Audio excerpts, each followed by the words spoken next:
Hello everyone and welcome back to the garage. This is part 2 of the Williams Phoenix Pinball Restoration series. In this video we're going to put the soundboard back into the machine. We'll take a look at the power supply, MPU board, and driver board back behind the back box. We'll test the capacitors and see if they're all working. We'll finish cleaning up the playfield, and then we will power this machine up for the first time in 40 years. So let's get started. So I'm starting to clean up these red plastics, and look at the difference between a dirty one and a cleaned up one. You can see how much more vibrant and shiny the cleaned up one is than the other one. And the underneath, you can see how much dirt is inside this one and how much cleaner that one is. So I'm gonna go ahead and clean all of these plastics and posts up so that I can put the machine back together with the new rubbers. All right. Here is the rubber kit for the Williams Phoenix. So we got all brand new rubbers here. So let's go ahead and open this up. So it looks like we have a chart here that shows you which rubber goes where. So that'll be helpful when putting the rubbers back in. I also took several pictures and I airdropped them over to my iPad so I can reference those as well. So let's go ahead and start putting the rubbers on this thing and get this playfield all back together.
All right, the playfield is now all back together.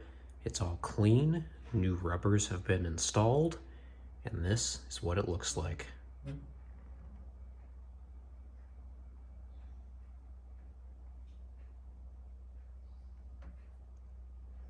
Far better than how it looked originally.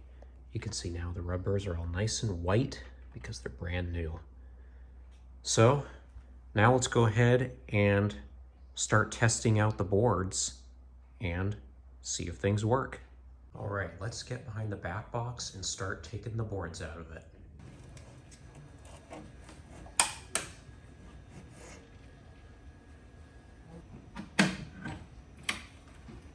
All right, so here's what this machine looks like inside the back box. As you can see, we do have some mold down there that I'm gonna have to clean up, but that shouldn't be too big of a deal.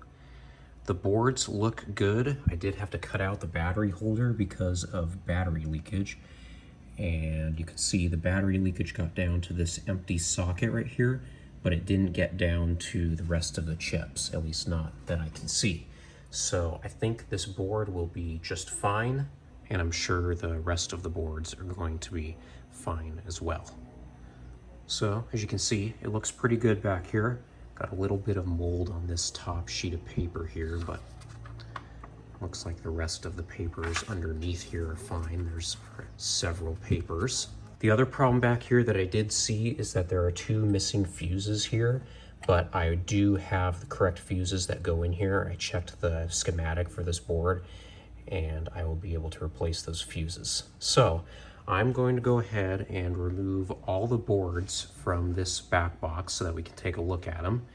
And what I'm going to end up doing is each connector on the board is labeled with a different code on the schematic. So I'm just going to take a Sharpie and write down the code for every one of those connectors on the actual connector itself so that there's not going to be any guesswork as to where those connectors actually go once I put them back in the boards when I reassemble the back box. So I'm gonna go ahead and do that, and we'll take out these boards, do some testing, and then after I finish these 3 boards, if everything checks out okay, we should be ready to plug this machine in and see what it does. So let's get started doing this. All right, so here's what I did for the power supply board. I took all the connectors off and I just took a Sharpie and wrote on each one what the connector identifier was. And I made sure to do that with these style connectors on the side and the top. I wrote the identifier facing the inside of the machine, or the inside of the board, so that I know how they should reconnect. So I went ahead and did that, and I got those numbers based off of the pictorial diagram of the board. As you can see, each connector has its own identifier. So that's what I did for the power supply board, and that's what I'm going to do for the driver board and the MPU board. So I'll go ahead and do that, and then it's just a simple matter of removing the screws that hold each board in, and then they all should come right out.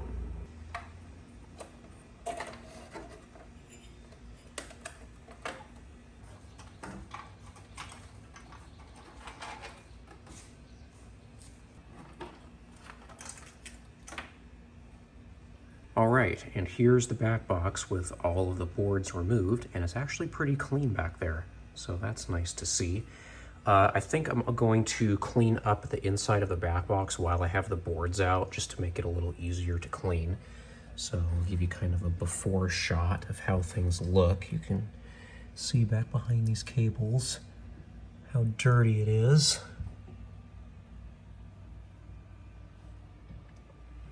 And under here is the main power transformer, so I'll take this little bracket off and clean that up as well. So I'll go ahead and clean up this back box, and then we'll go inside and test the capacitors on the other boards.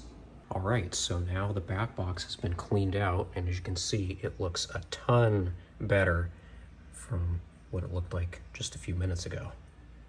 I took off the little transformer shield and I cleaned all behind the transformer as well, so that's nice and clean. You can kind of see back behind there.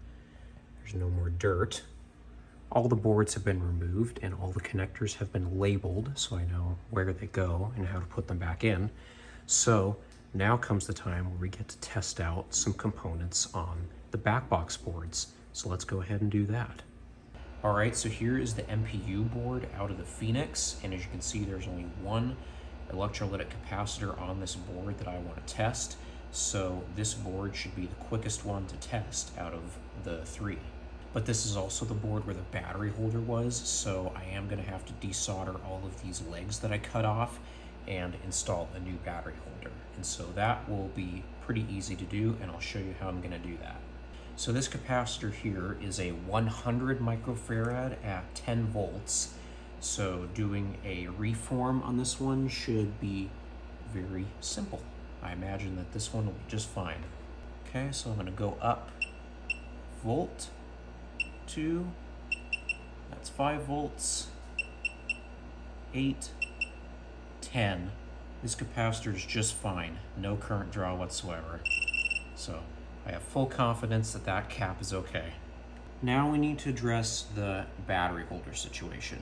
So the first thing I want to do is clean up the corrosion that is on this part of the board right here. And for that, we can just use isopropyl alcohol and a toothbrush, and the board should come perfectly clean. Oh, okay, well, the corrosion went so far as to break all the legs on this socket. Good thing it's not used in this game. You can see all the corrosion and crap that's under there, so. This socket is garbage, and I'm going to have to clean that up too. Well, it's a good thing that the socket here is unused, because if there was a chip there, we could have been in some serious trouble. So I'm glad the corrosion only made it down to here. It didn't get to any of these chips, so this board should still work just fine. So here's what I'm going to do to install that battery holder and make it really easy to do so. With the original battery holder, there were 6 different connections here. And if you look on the back of the board, you can see that the only purpose of these 4 connections here is to join each of the batteries together so that between this point and this point, you get 4.5 volts. So when installing the new battery holder, we only need to use this point and this point. We don't have to worry about these four. So what I'm gonna do for the new battery holder is install it off of the board so that nothing like this ever happens again. So here's the new battery holder, and as you can see, we got two wires that are pretty long, so we can install this off to the side in the cabinet somewhere.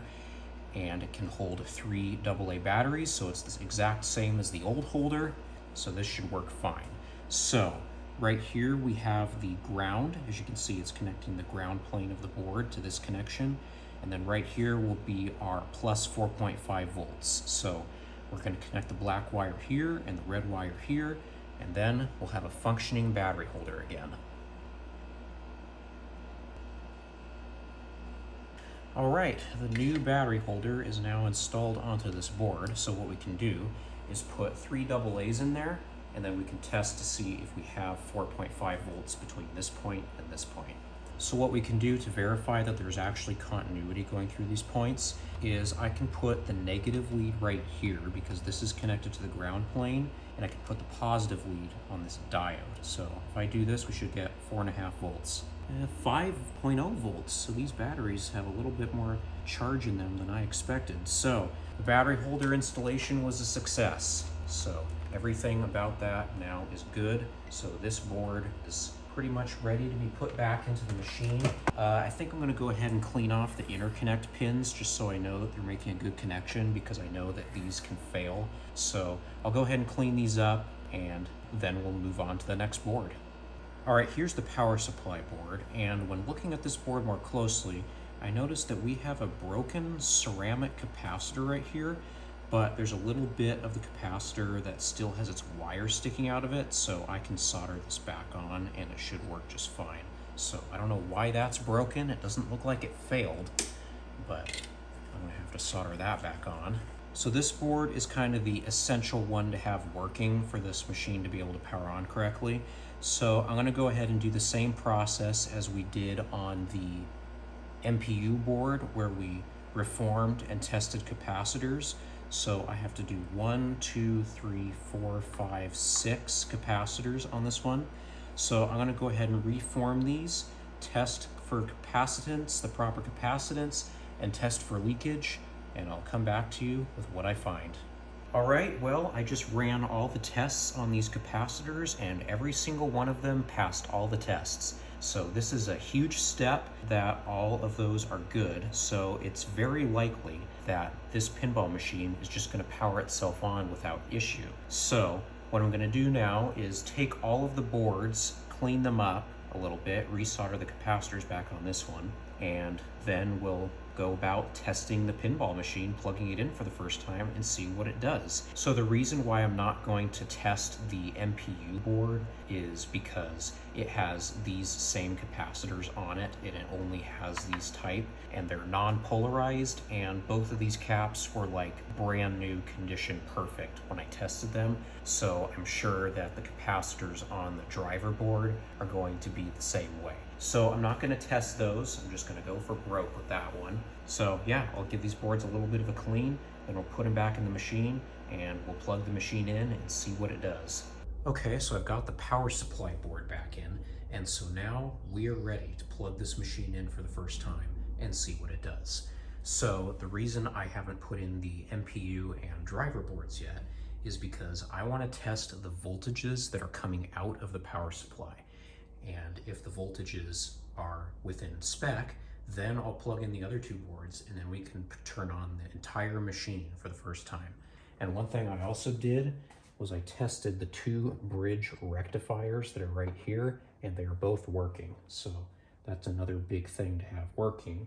So at this point, I think we're ready to plug this thing in.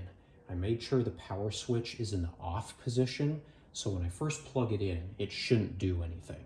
So I'm gonna go ahead and plug the cord in, and we'll see what it does. All right, power cord going in, 3, 2, 1. Okay, nothing happened. That's good. That means the bridge rectifiers aren't shorted. Okay, I'm gonna turn on the under cabinet switch. 3, 2, 1. Ooh, we have life.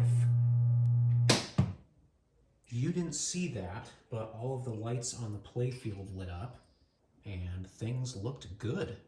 So that loud hum you were hearing when the machine was on, it wasn't actually the transformer. The transformer does hum, but not that loud. That was the system speaker. So I went ahead and unplugged it from the soundboard. So now when I turn it on, we shouldn't hear that loud hum. So I'm gonna turn it on again. There we go, much quieter. So the machine is on and all the playfield lights are on. So that tells me the 5-volt section of this game is actually working. And we got some backlast lights as well, as you can see. But a good number of them are not working. So obviously all of these are burned out. See, you can see how many of them are just not on. And some of them won't be on until I get all the other boards put back in. We're just running this straight off the power supply right now. So this is just the general illumination that is on right now. Nothing else should be running, but we still got plenty of lights that are burned out, so those will have to get replaced. All right, well, I noticed a burning smell coming from somewhere inside the machine, so I shut it off, but now I've been letting it sit turned on for like the past 10 minutes, and I no longer smell that burning smell.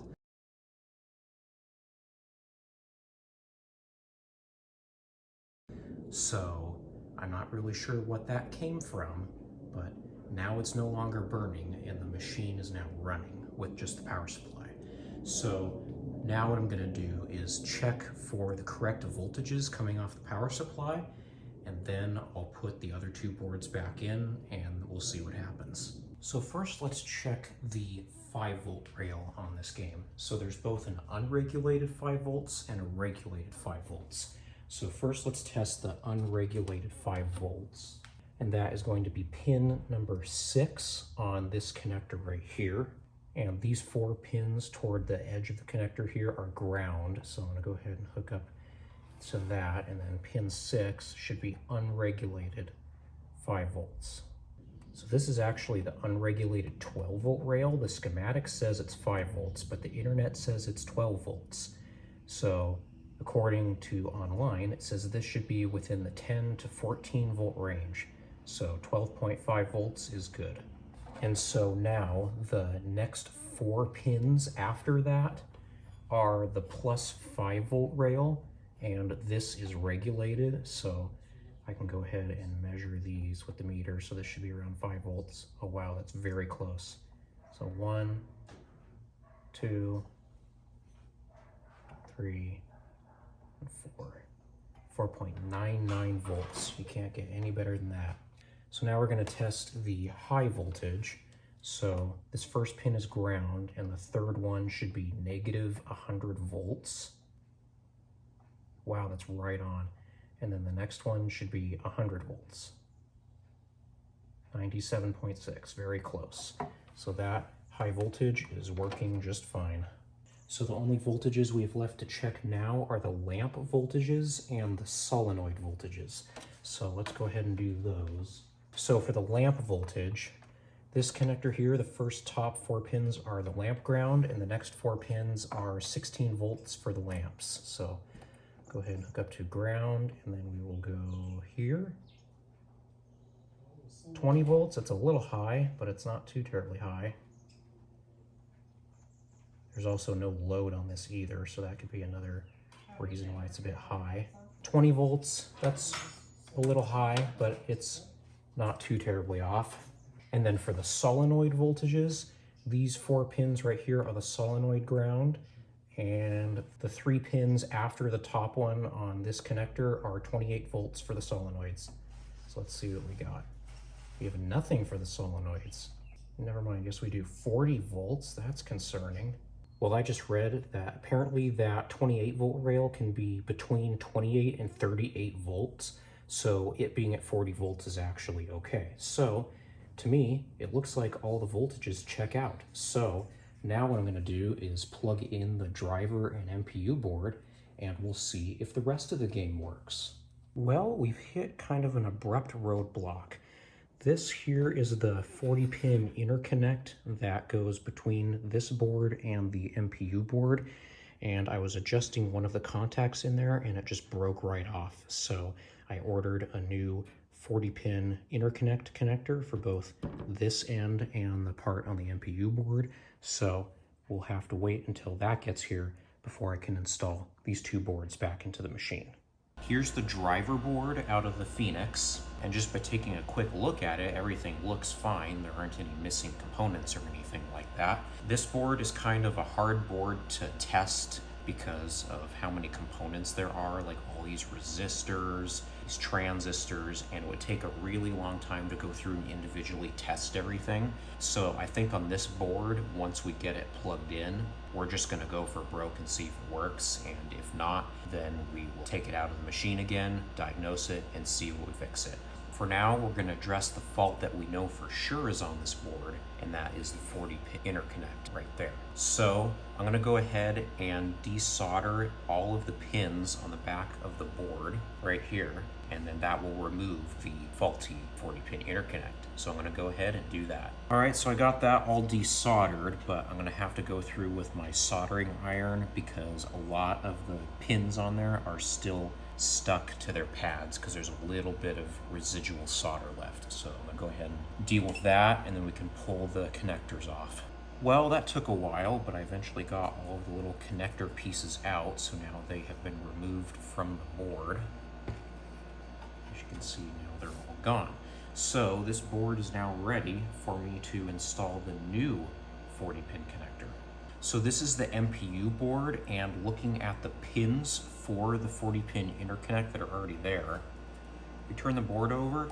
I looked at all of these solder connections and they all are just fine. So if these pins are going to fit into the new 40-pin connector for the driver board, I'm just going to leave these installed because there's nothing wrong with those at all. All right, well, here is the new interconnector for the driver and MPU board. And I did have to go ahead and remove the pins on the MPU board because the connector is totally different in this kit. So that took probably about 30 minutes because the solder didn't really want to come out. So now I'm going to go ahead and install the new connectors on the driver board and the new pins on this board here. So I'll show you what that looks like when I'm finished. All right, a couple hours later, finally got that installed. There's the new connector and the new pins. Take a look at the back.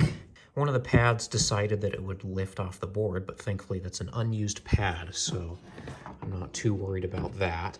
And then on the back of the MPU board, see the pins are all soldered right there. So at this point, we're ready to put these boards back in the machine, and then we can see if the Phoenix actually works. So this is kind of the moment of truth here.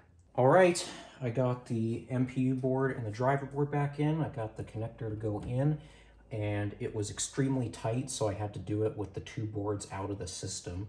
So you can imagine how hard it was to get these back in. But I got them back in. I hooked up all the connectors, and I Velcroed the battery holder right to the left of where it's supposed to be on the MPU board. So if these batteries end up leaking, they won't leak on the board. So now I'm gonna plug this in and we're gonna turn it on and see if this game comes to life as it should. All right, I'm gonna flick the switch right now. And we have some life out of it. See, we got the displays lit up. Looks like it's going through one of its diagnostic tests.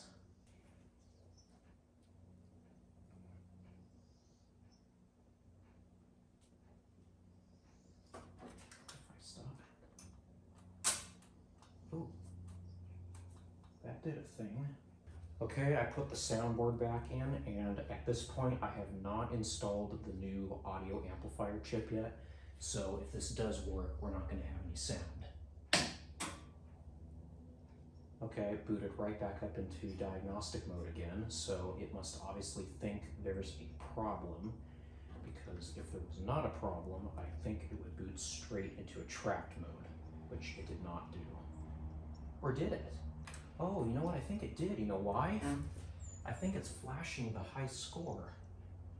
The factory default high score. I think that's what it's doing. Now, if it is doing that, then these two lights should be coming on when the high score comes up on this display. I'm gonna take these out. They must be burned out, so let's put in some new ones. They are not burned out. Well, I'm gonna go ahead and push one of the quarter switches and we'll see if it racks up a credit. Oh, it does. Okay, so it must be in its game over mode. The other one is not doing it for some reason. Oh, it's because there's a wire cut. I didn't even notice that. So this is the switch that is working. You can see it racks up a credits. Right now we have 10 credits in the machine. And those displays only look like that on camera. In person, they look just fine. This switch is not working because this wire is cut. And you can see on this coin door, it goes right up on the top there. So I'll have to resolder that in, and then I imagine that will work again. But I think what the game should be doing right now is it should be flashing the game over lights, or at least have them on, which are these two lights here, and it's not doing that for some reason, and I don't know why that is. Maybe they're burned out. They don't look burned out, so maybe we do have a problem somewhere on this machine still. Well, here's what I'm going to do. I'm going to go ahead, since we have 10 credits, I'm going to push the start button, and we'll see if this machine goes to its ball and play mode. Okay, well, it reset the drop targets, but the ball, oh, because I didn't put the ball in it, that's why. Okay, let's do that again. Okay, so there's drop targets reset, and we got the ball in the plunger. So to me, it looks like it's working, but the lights for this aren't working. So we must have a blown fuse somewhere, because the player 1 light should be lit, the ball and play light should be lit, this light should be lit, indicating there's one player playing. So it looks like it wants to work, but not everything is working. I'm gonna shoot the ball. Let's see if it'll score points when it goes over switches.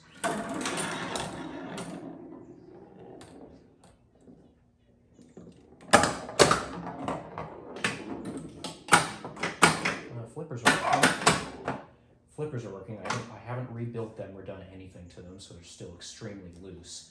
But it does look like things are working. You saw the bumpers work, and that's scoring points. Bumpers are working. That switch needs adjustment. It's barely working. That one isn't working. That one is. Oops. What is that triggering? Oh, it's triggering the drop target. It's supposed to do that. This switch here, right here, says raises B, and this is drop target B. So that is working. And this one is working too. So this one for some, oh, there we go. It is working. Let's see if the slingshots work. Looks like they do. Ooh, we got underneath playfield lights. Not all of them are working, but some of them are. As you can see, they're very dim. So obviously we've got a lot of burned out ones under there. Let's see if the spinner works. Yep, it does. Targets. Yes. How about this target? Throw the ball in there. Yep, that works. I'm going to put the ball in the out hole and let's see if it collects our end of ball bonus. Looks like it did, and it did advance to ball 2. So it looks like this game wants to work, which is awesome. But because we didn't replace that audio amplifier, there's no sound, and a lot of the lights up here and underneath the playfield still aren't working. So we still got a little bit of troubleshooting to do. So the game seems like it's working for the most part, but we still have no sound, and that's due to the bad audio amplifier chip. And for some reason, some of the back box lights aren't lighting up, and I checked them and they were not burned out. So what I'm gonna do is I'm gonna power on the machine again, and you'll see 2 little LEDs on the MPU board light up for a second. See that? So now what I'm gonna do is push the diagnostic button on the MPU board, and what should happen is both of those LEDs should blink twice if everything is okay, and then it'll go into a test mode. So let's go ahead and push the button here. And it did that. The LEDs both blinked twice. I'm gonna go ahead and close this now because in order to make the machine do its tests, oh look, we have lights here now. Why is that? Why are those getting power now? That's weird. It looks like they're being driven a little bit too hard too. Let's go ahead and hit the advance button on the coin door and see if it'll go into any test. Okay, this must be display test. Yes, okay, so now we can see if all the segments are working. And it looks like they are. Yep, they are. So the displays are all good. Let's go ahead and advance to the next test. Lamp test. Okay, here we go. So that's weird. They're working now. I mean, I do see there are some that are burned out, but a lot of them are working. So like all these ones that aren't lighting here, those are obviously burned out bulbs. Oh, that one's loose. Maybe the rest of these are loose. Yeah, that one was loose. Yeah, the lamps are lighting up, and they're lighting up on the playfield as well. You can see we have a lot of lights that are lighting up underneath the playfield, and we also have a lot that are not. So, for example, these three, either loose connection or burned out, and they're probably burned out because I saw a lot of lights underneath the playfield that were dark. But right now it is doing its lamp test, and it looks like it's doing it properly. The next test, I believe, is the solenoid test, so I'm going to hit advance, and we should start seeing every solenoid in the machine fire.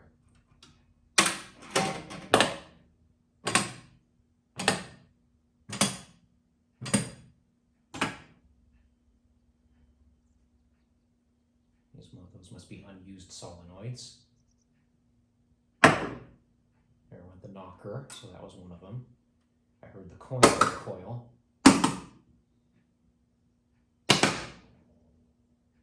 Ooh, turn off. I smell something burning. Okay. Something's burning again.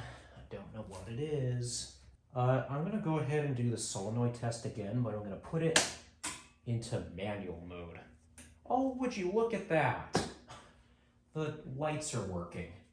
Well, they were. We must have a loose connection somewhere. I'm going to go ahead and hit the diagnostic button again. Okay, we got the two blinks. So this is display test. This is lamp test. Seems like those lamps are being driven a little bit too hard. Let's go to solenoid test. I'm going to put it in manual mode.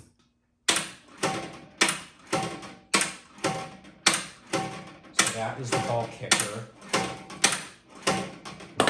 That is, what is that? It's a coil. Oh, it's one of the drop target reset coils. It's another one. There's another. There's another one. Seems like it's not firing. Why would the lamps be working here, but not in the game over mode? I'm gonna go ahead and replace one of those bulbs that's not lit, and we'll see if it does light. Yeah, okay, so obviously it's a connection problem, so it's not a bulb burned out problem. But obviously we got a problem because these lights here should be lit too. And they're not burned out, or at least not the one that I swapped. So I'm not really sure what to think. I'll go ahead and take it to the solenoid test, and then we'll go past that to test number 3, because the lamp test shows right here. I don't know if the camera has this part of the segment lit up in view or not, because the displays don't show up properly in the camera, but it's test 1. Solenoid test is test 2. So let's go to test 3. Okay, test 3 is a switch test. All right, so it's showing that switch 37 is being pressed down, and I imagine that is the ball trough switch. So this is how you test all the switches in the game to see if you have something that's not working. And I already did find something that's not working when I had this thing in the ball in play mode, is that when the drop targets go down, ooh, we have a bad one here. Looks like a switch that didn't want to go. You can see when I push the targets down, it changes the switch number. but I've had issues with these drop targets resetting when all 4 of them go back down. So obviously one of the switches on these is not working right. You can see it just changed to 29, so it obviously is pushing on that switch. So this thing does have some switch issues. That worked, that worked, that worked, that worked. Is this one working? That one worked. This drop target is like rubbing right against this rubber and it's getting stuck. So I'm gonna have to figure out how to mitigate that. Why is that one not working now? It was working before. Maybe that's what I smell burning. Maybe that coil burned itself or something. Doesn't look like it did. I'm gonna go ahead and start the game again. Yeah, we have a problem with the lamps because this is the same player shoots again light. That shouldn't be lit right now. That shouldn't be lit. And these shouldn't be lit. And this shouldn't be pulsing. So I don't know what's going on here. It looks like the game wants to work, but now the left slingshot's not working for some reason. Okay, so for some reason the left jet bumper and the left kicker are now not working. And I guarantee that they were working before. So I don't know what just happened. That's weird. Well, I may have just found something related to the lamp problem. Underneath this piece of paper, you see 2 diodes are touching each other. And I don't think that should be happening.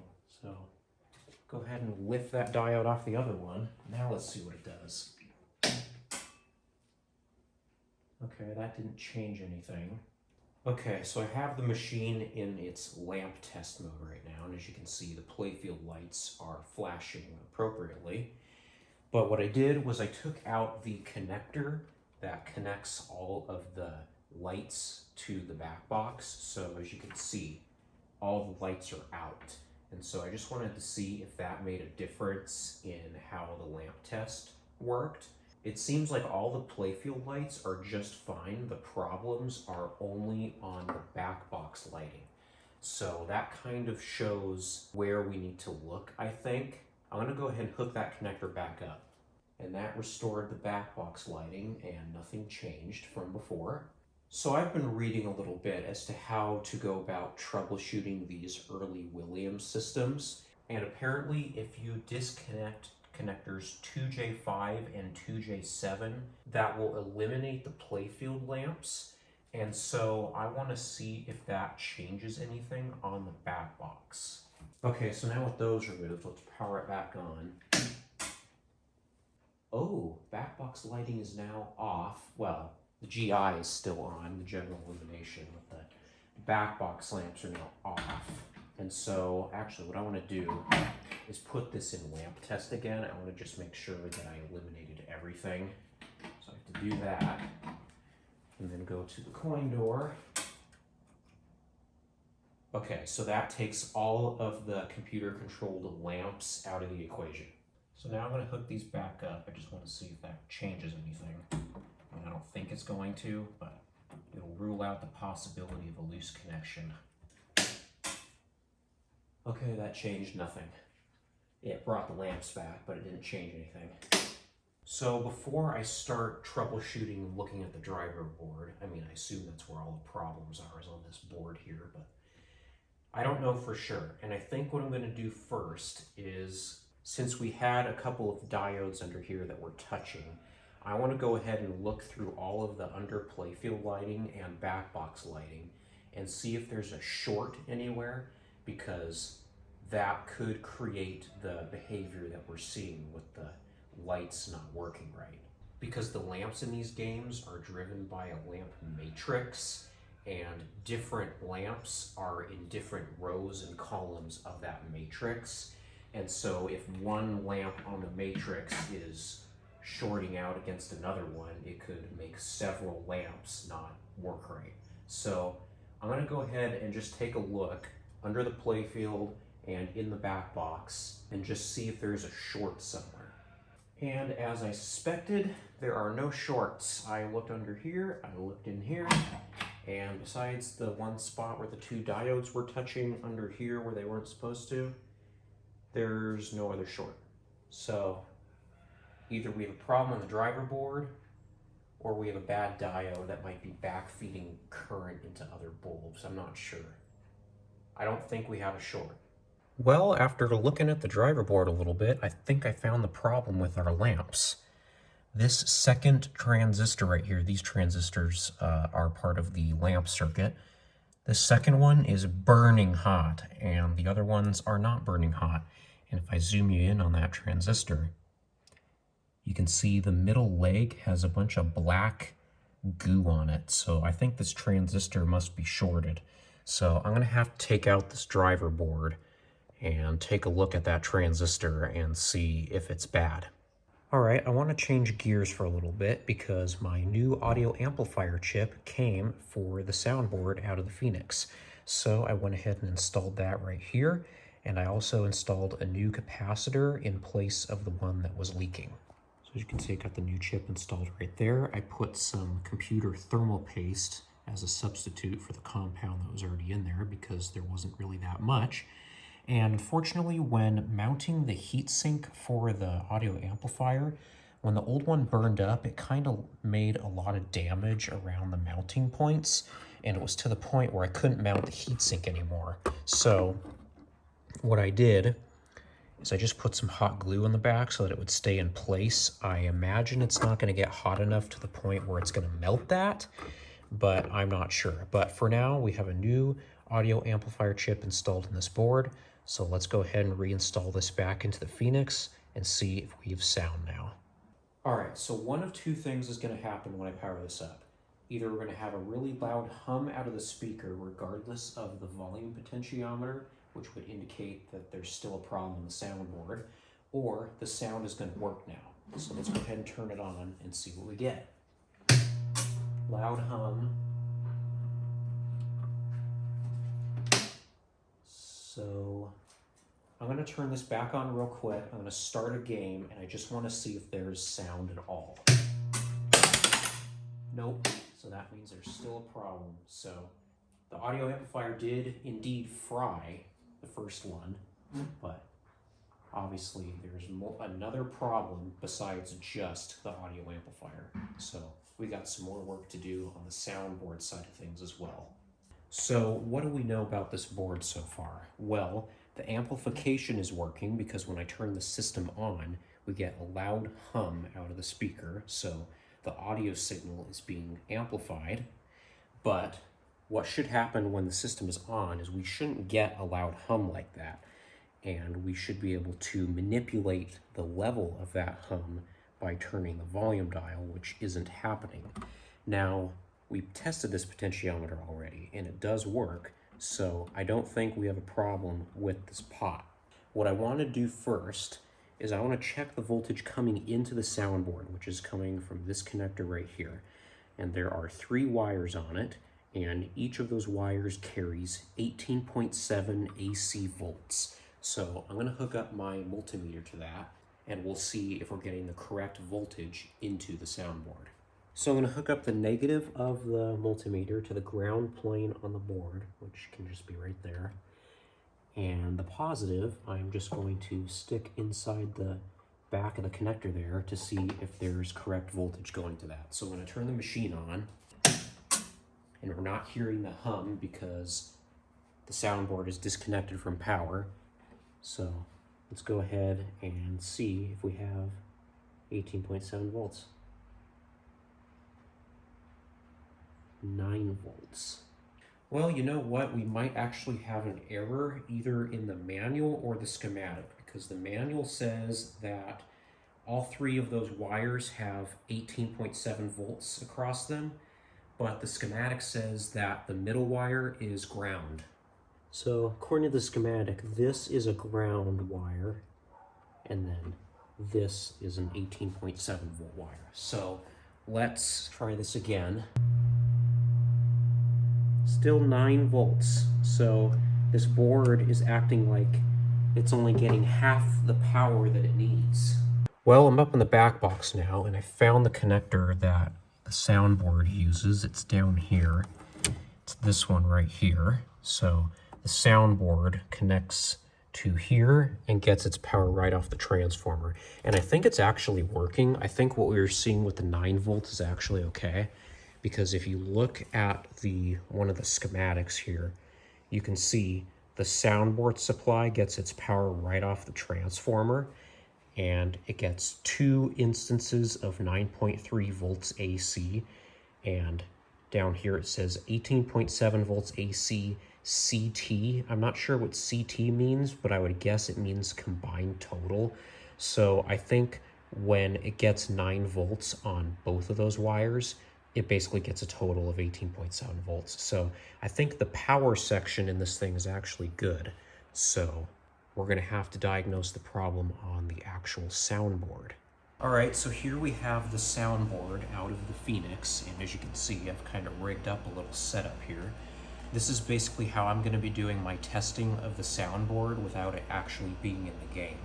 So I have this thing set up with negative 12 volts and positive 12 volts, and I have a connection going from the middle jack right here, which is for the speaker, out to a little speaker right here so that we can hear sounds.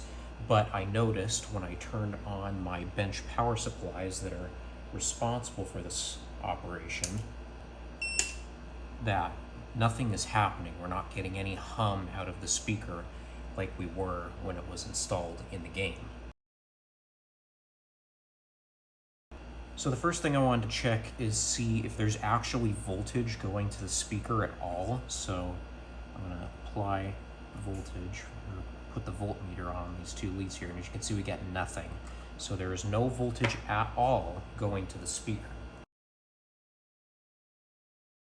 I'll zoom you out here so you can see a little bit more. So I put my positive 12 volts up to 12.9 volts, and now when I hook between ground and the amplifier chip, 12.0 volts. So that is working.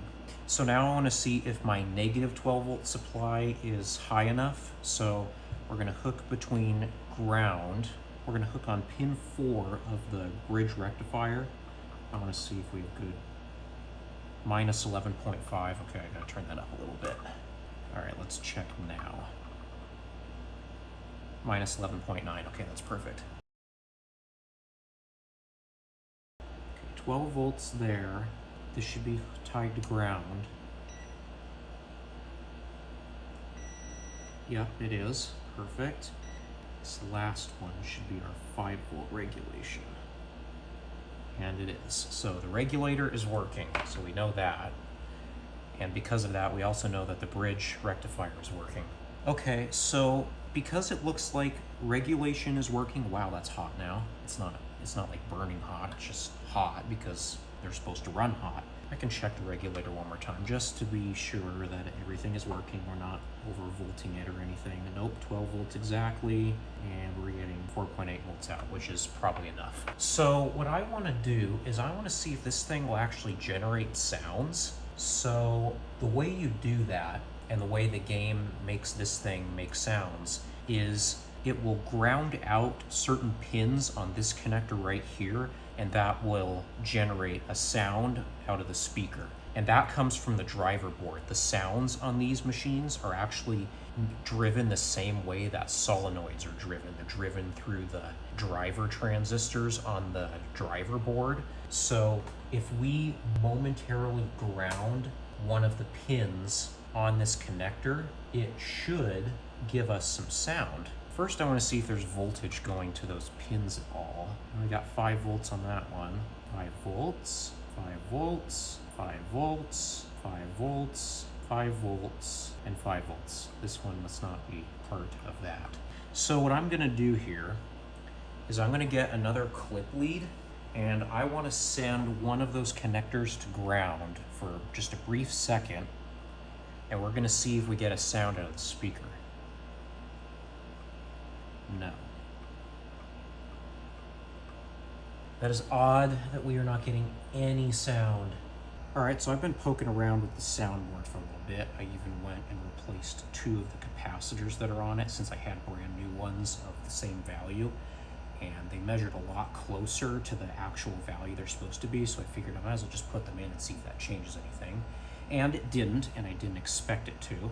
So I don't think capacitors are the problem with this board, but I did notice as I let this thing run on my power supply for a little bit, the main processor right here, the 6802, gets really hot. So I'm almost thinking that this chip right here is the problem, because this board is basically just acting dead, like it's doing nothing. So it would make sense that the main CPU is not working, because I'm not getting any life out of it except for hum when I put it inside the actual machine. So what I want to do now is I want to take a look at the 6802 and see if it's actually operating properly. And for that, we're going to have to use an oscilloscope. So the first thing I want to check with the CPU is if it's getting the proper voltage. And so there are a few pins on there that go directly to the 5-volt line. So the first one I want to check is pin 8. So pin 1 is this corner pin here. So if we go 8 pins in, 1, 2, 3, 4, 5, 6, 7, 8, we should see 5 volts on the scope. That is 4.8 volts. I have this set to 5 volts per division, so this is absolutely getting the correct voltage. Now I want to test pin 35 because that is connected through to pin 8. That would be this pin here. Oh, this pin's got some activity.